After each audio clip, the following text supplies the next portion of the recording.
Easy. ఎవరికైనా చెప్తాం మనము, అయ్యో క్షమించండి, అయ్యో ఇట్లా చేయండి అట్లా చేయండి అని మనం చెప్తాము.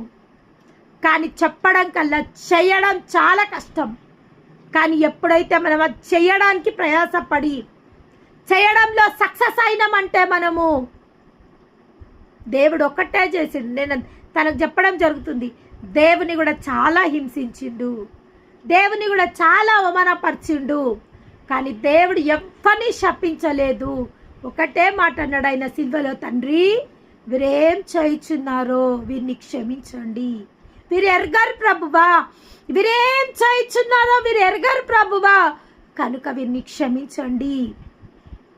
ఒక మాట నేను ఈరోజు స్పష్టంగా చెప్తున్నా, ఒకవేళ దుష్టుడే మనకు లేకపోతే,